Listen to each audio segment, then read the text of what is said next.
Here we go. I am back from my maternity leave, kind of. I'm still resting when I can. I hope this video finds you guys safe and healthy.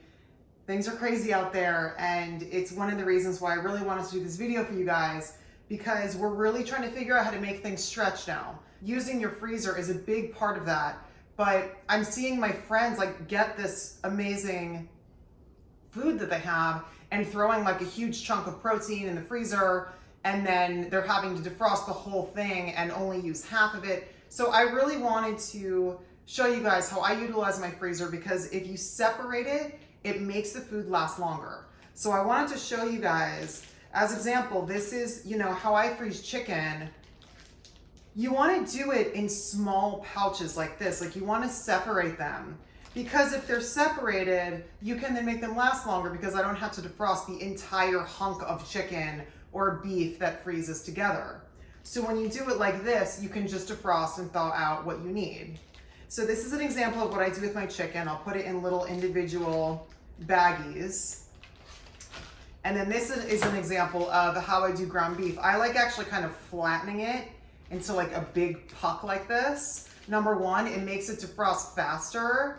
And number two, I know that for myself, my husband, and my kid, obviously my newborn is not eating solids, but for myself, my husband, and my kid, this is a good amount. So I like freezing things that are good for a meal. So I'll take this, defrost it, and then I can make a meal for us. And it's defrosts a lot quicker because I smush it down thin like this.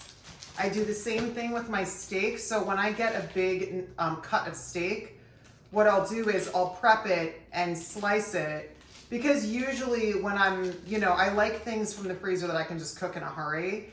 So I'll thaw it out and then I cook it. I tend to cook it in these little kind of medallions. That's just a habit that I do. But however you like to cook it, just freeze it in those kind of individual chunks, and that will really help make your life a lot easier. I also do the same thing with my fish. This is some cod, and here's some salmon. So I'll freeze them all the same way into little individual pouches. And the other thing too is now, since we're really trying to stretch our food, and fresh produce is something that when I get it now, if I don't use it right away, I like to freeze it.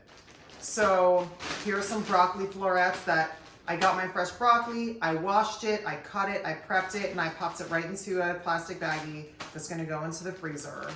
And all these baggies are, reusable, which is great. So I'm that person who washes their bags out and like dries them upside down. But they're just great. I use them for a lot of things, and I don't like throwing them out. It makes me feel really uncomfortable. So I like washing them and reusing them as much as I can. I've mentioned this in previous videos. I'm on the lookout for baggies. They're really kind of hard to find really good bags, so I just reuse these as much as I can. This is some kale. I got my kale, same thing. In a previous video, I showed you guys how I wash my kale. I wash it, I plunge it and soak it in really, really salty water, and then you see like the little buggies and dirt come to the surface. Then I rinse it with fresh water, cut it off the stalks, and then I froze this. So this is great just to throw into smoothies or kind of, sautés or any kind of stir fries that I'm making. This is great. This is my chicken broth. Again, my homemade chicken broth, I like freezing it in little amounts like this, because I know that when I thaw this down, once I add all my fillings to it, this is great for about 2 servings. So, and I like having smaller things like this for the same reason, so I don't have to defrost an entire big hunk of it. So let's talk about defrosting. I don't have a microwave. In the past, when I've had a microwave and I try to defrost things, I felt like it always cooked whatever was in there, because it heats from the outside in. So I feel like when you're trying to defrost chicken or something in a microwave, it just doesn't work very well. I never found it to work very well. I haven't had a microwave in years, so maybe nowadays the defrost is better. I don't know. But what I do is, if I, usually the night before, if I remember to, I'll put my produce or protein or whatever I want to thaw out in the fridge the night before. And it usually takes, a good 24 hours for it to be totally thawed out. Another thing to do, which I do a lot, because with a busy day, you come home, you want to get dinner quickly on the table, I'll take my prepped, as example, I'll take like my prepped chicken breast. This is a bowl of cold water. So what I'll do is you want to put it into the cold water. Again, when they're individually packed like this, usually within an hour, they'll be thawed out. So you want to put it in cold water because you don't really want it rising above 40 degrees because that's when bacteria can start to grow. And then also, when it is thawed out, you want to cook it as quickly as possible. So here we are in the cold water. You want it to be submerged, so I'm going to put a bowl on top to weigh it down. And then every 30 minutes, you want it to stay cold. So every 30 minutes, I'll put a new batch of cold water in here to keep it, under that temperature, which is great.